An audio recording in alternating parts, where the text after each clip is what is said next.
Welcome to AITCM, the emergency medicine channel. Today we are discussing about a case came to emergency room and we admitted this patient in ICU because of acute breathlessness, slightly progressive breathlessness. We'll discuss the case. Can we start? Yes, sir.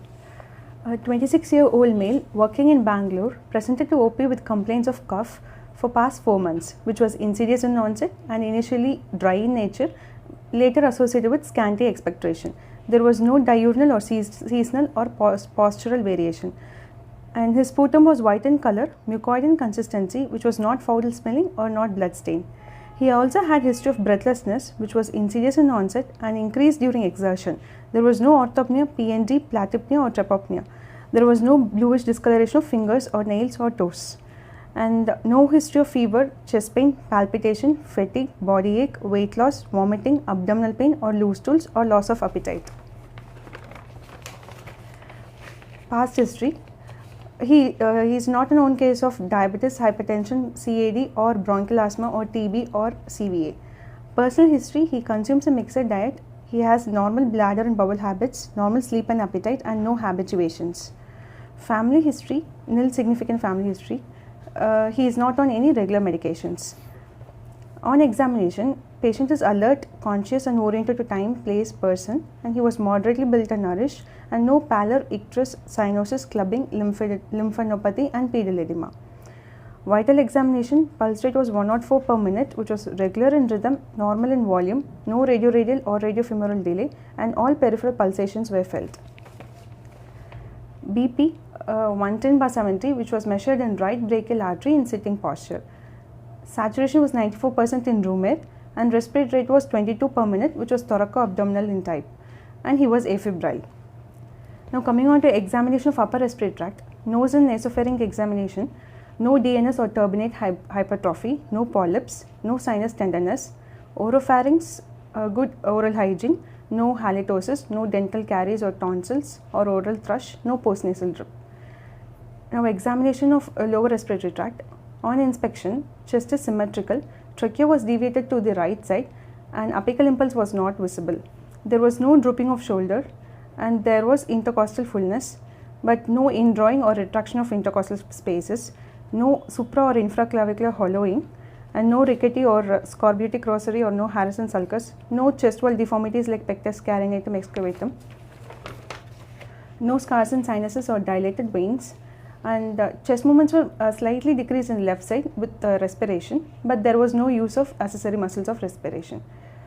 On palpation, trachea was deviated to the right side, apical impulse was present on 5th intercostal space, 1 inch medial to the midclavicular line. The chest, there was no rise in temperature or local tenderness in the chest wall. Chest measurements were normal and AP is to transverse diameter was 5:7, and chest movements, it was decreased in the left hemithorax, and vocal fremitus, it is decreased in left infraclavicular, mammary, axillary, infraaxillary, suprascapular, infrascapular and interscapular areas. There was no friction fremitus or tactile fremitus. On percussion, there was stony dull percussion in infraclavicular, mammary, axillary, infraaxillary, suprascapular, infrascapular, upper and mid and lower interscapular region, but there was no shifting dullness or straight line dullness. Tidal percussion, it was resonant note. On top space was mildly obliterated and there was no percussion tenderness. On auscultation, a normal vesicular breath sounds was heard well on the right side, but decreased breath sounds in left infraclavicular, mammary, axillary, infraaxillary and interscapular region. There were no added sounds and vocal resonance is also diminished in left infraclavicular, mammary, infraaxillary, axillary and supra and interscapular regions. Other system examination, CVS, S1, S2 heard and no murmur. Per-abdominal examination, soft and no organomegaly. CNS examination, higher mental function normal. Cranial egg nerve examination normal. Motor full power and 5/5. Tone normal. Deep tendon reflex 1+, and bilateral plantar flexors. Sensory normal in bilateral and bilateral upper limb and lower limb. Cerebellar system normal, no signs of meningeal irritation. Spinal cranium is normal. Peripheral nerve examination is normal, and no carotid bruit. After examination, initial lab investigations were sent. What is your clinical diagnosis in this case?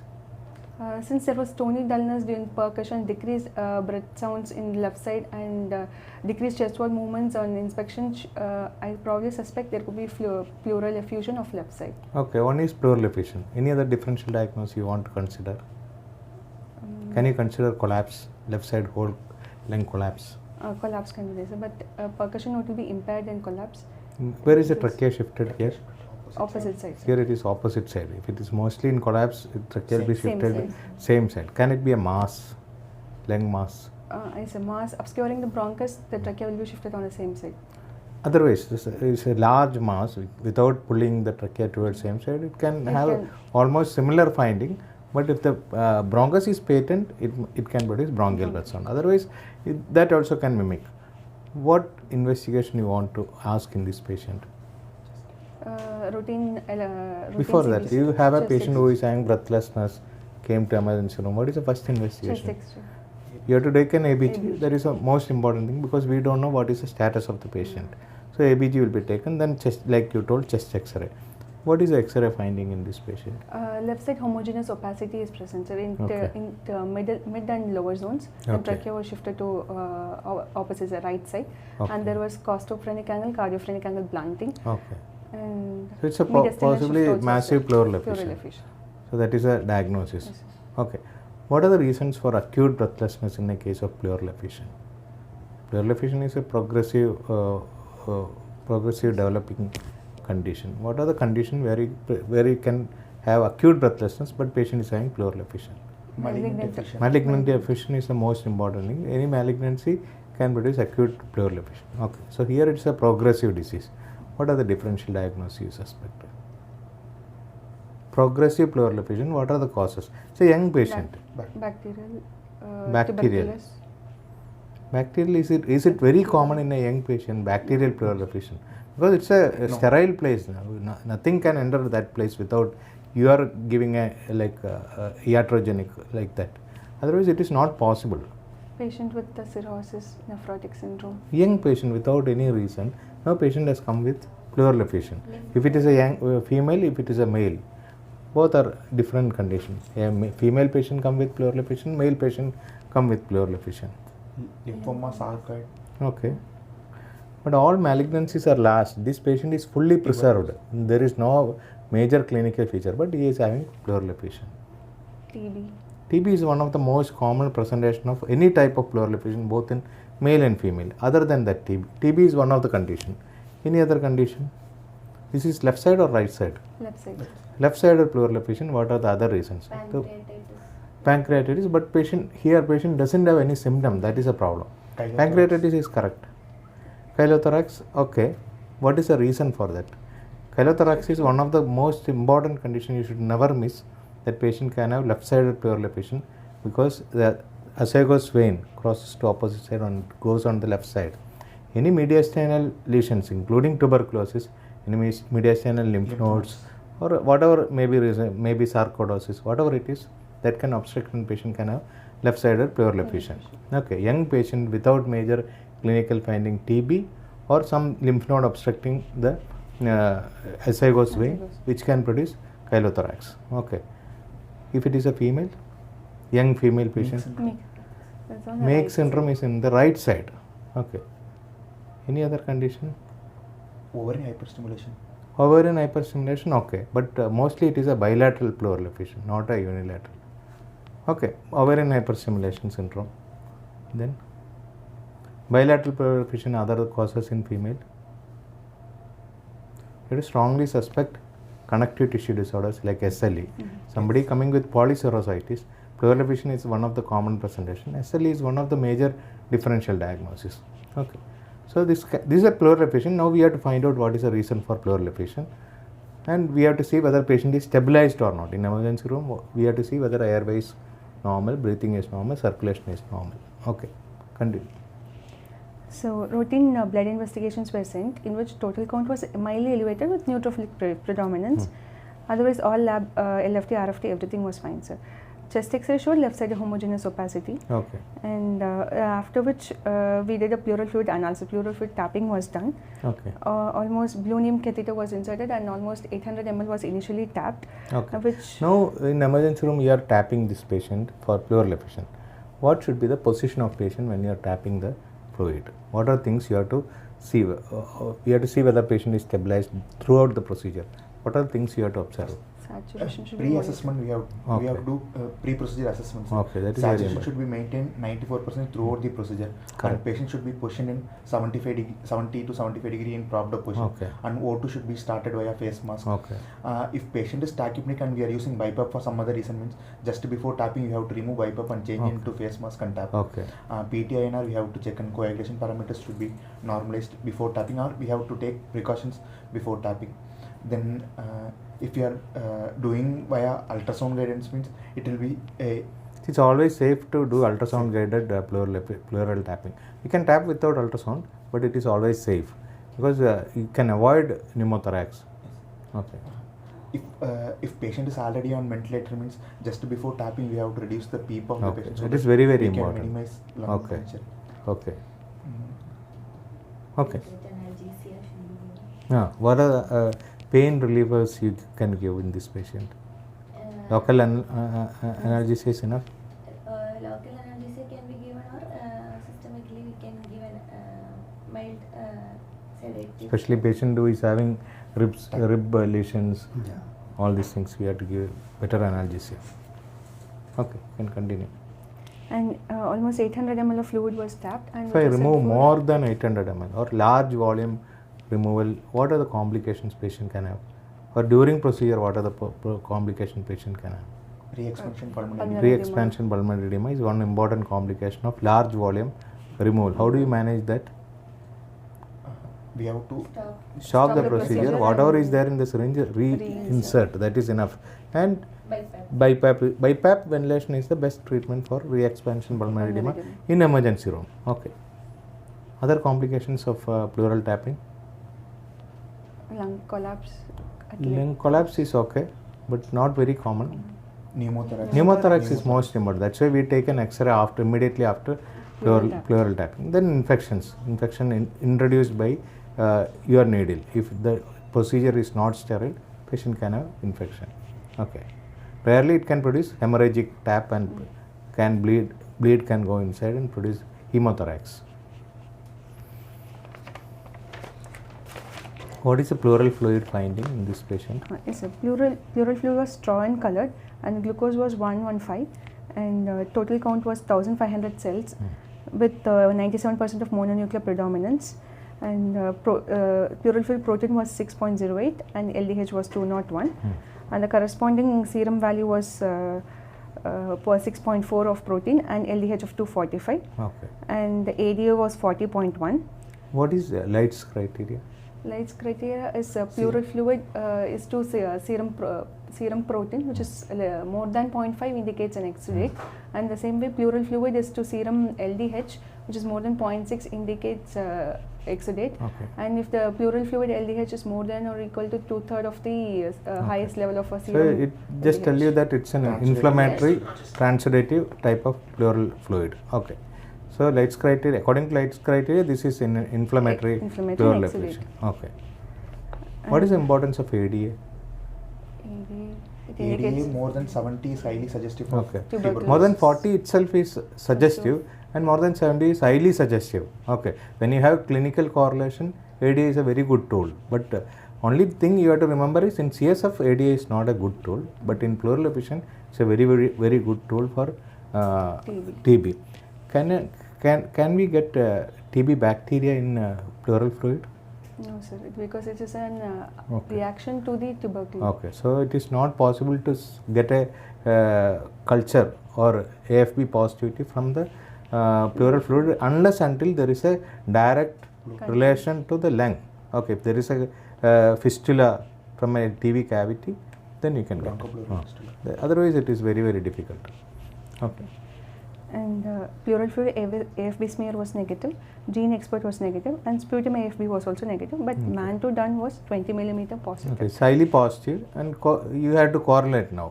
Okay, definitive diagnosis will be only by a biopsy. But this patient does not require because you have almost 90% of the diagnosis. Okay. Then after analysis, he was started on ATT. So, the following day, 600 ml of fluid was tapped on day 2, and the day 3, another 600 ml was tapped. Is there a role for steroids in this patient? In this patient, What are the conditions where you use steroid in TB? TB meningitis. If we are suspecting meningitis related adhesions, Okay. then it will be helpful. Adrenal Adrenal TB, TB. like hypertension, then TB of eyes, TB of genital organs. Okay. And pleural effusion, it is not indicated in a first phase of effusion, but if the patient is having rapidly accumulating pleural effusion, or if it's a very massive pleural effusion, then you can give to reduce the reoccurrence of effusion. Okay. So this patient, first day you removed around 700, second day again it is increasing, so you can try steroids in this patient to reduce the inflammation in the pleura. Okay. Otherwise, sometimes patient can have complete adhesion of the pleura, and later patient can have fibrothorax. Okay. and on day 4, there was only 5 ml was tapped just before discharge, and there was a drastic improvement in his breathlessness and cough. Do you think So- that improvement is due to TB treatment or steroid? We have given steroid. Do you think that it is due to treatment or due to steroid? We have tapped almost. Even then it 2 can liters. reaccumulate. It's an inflammation. It is due to steroid. When you give steroid acutely, it will come down. But TB drugs will take some time to act. Minimum it takes 2 weeks to act.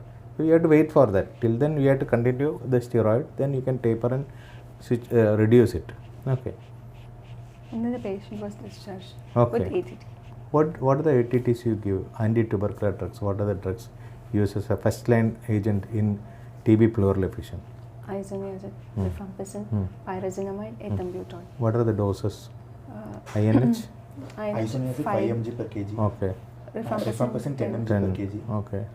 Pyrazinamide 15 mg per 15. kg. Ethambutol? Ethambutol Pyrazinamide is 25, 25. ethambutol is 15. Okay. And you add steroid also in this patient. Suppose this patient collapses in emergency room. How do you intubate? How do you manage this case? Can we go to that session, sir? Yes.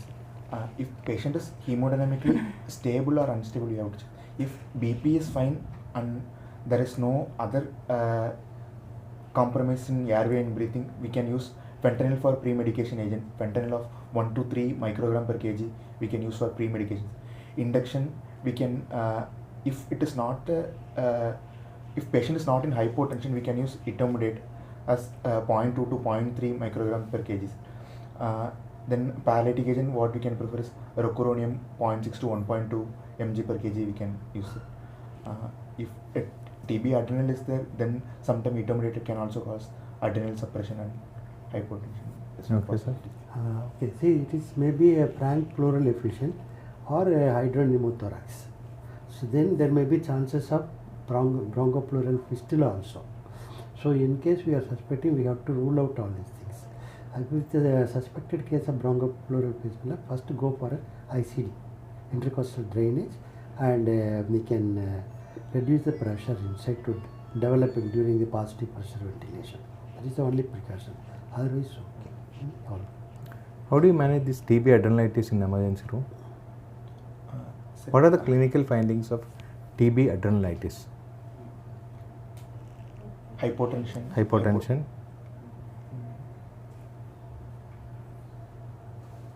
Tachycardia, hypotension. Sometimes you can get pigmentation, oral pigmentation, but that is not very common. This is an acute presentation.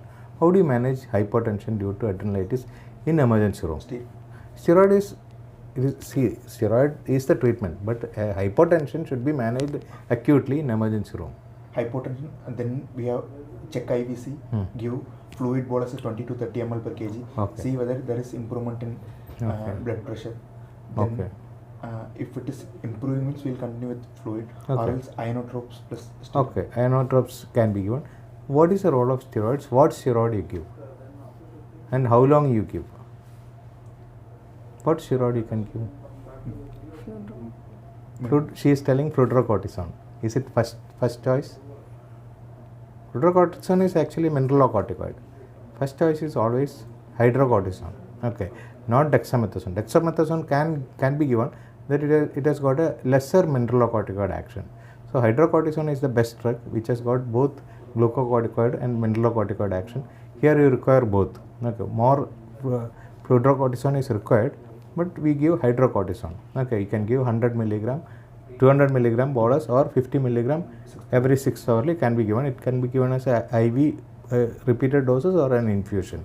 Okay, if the patient does not improve, then only fludrocortisone should be added. Otherwise, hydrocortisone alone is enough.